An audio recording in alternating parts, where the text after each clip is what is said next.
Class മുറിയിൽ not പുസ്തകത്തിന്റെ അകത്താളുകളിൽ കുട്ടികൾ കുറിച്ചിട്ട വരികൾ പുസ്തകമായി പ്രസിദ്ധീകരിക്കുമ്പോൾ 9 കുട്ടി എഴുത്തുകാരുടെ കൃതികൾ വെളിച്ചം കാണുകയാണ്. തൃശൂർ കൊടുങ്ങല്ലൂർ പാലിയംതുരുത്ത് ഗവൺമെന്റ് LP സ്കൂളിലെ 3ാം ക്ലാസ്സിലെ കുട്ടികളുടെ കവിതകളാണ് പുതുവർഷത്തിൽ പുറത്തിറങ്ങുന്നത്. പഠനത്തിന്റെ ഇടവേളകളിൽ നോട്ട് പുസ്തകത്തിൽ കുത്തിക്കുറിച്ചിട്ട വരികൾ കവിതകളായി മാറിയപ്പോൾ എന്തെന്നില്ലാത്ത സന്തോഷത്തിലാണ് കുട്ടികൾ. മലയാള ഭാഷാ പഠന പ്രവർത്തനങ്ങളുടെ ഭാഗമായാണ് കുട്ടികൾ കവിതാരചനയിലേക്ക് കടന്നത്. പിന്നീട് ഓരോരുത്തരും മനസ്സിൽ സുരുക്കൂട്ടിയ കുഞ്ഞാശയങ്ങൾ കൊണ്ട് കവിതകൾ മെനഞ്ഞു. തെറ്റുകൾ തിരുത്താനും വാക്യഘടനകൾ പറഞ്ഞു നൽകാനും അധ്യാപകർ അവർക്കൊപ്പം കൂടി. ഇതോടെ കുട്ടിക്കവിതകൾ ഒരു പുസ്തകമായി മാറി. ഈ വല്ലിയിൽ നിന്ന് ചെമ്മേ എന്നാണ് കവിതാ സമാഹാരത്തിന്റെ പേര്.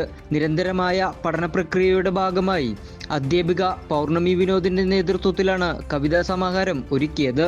ഈ വല്ലിയിൽ നിന്ന് ചെമ്മേ എന്ന ആശാന്റെ കവിതയെ ഓർത്തുകൊണ്ടാണ് ഈ കൊച്ചുമക്കളുടെ കവിതകൾ കവിതാ സമാഹാരമായി നിങ്ങളിലേക്ക് എത്തുന്നത്.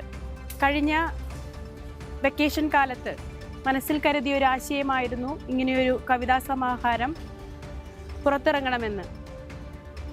അതിനായി ജൂൺ മാസത്തിൽ തന്നെ അക്കാദമിക മാസ്റ്റർ പ്ലാനിലേക്ക് എൻ്റെ കുട്ടികളുടെ ഒരു കവിതാ സമാഹാരം എന്ന് ഞാൻ എഴുതി ചേർക്കുകയായിരുന്നു. കുട്ടികളുടെ രചനാശേഖരത്തിൽ നിന്നും കണ്ടെത്തിയ മികവാർന്ന 38 കവിതകളാണ് പുസ്തകത്തിലുള്ളത്.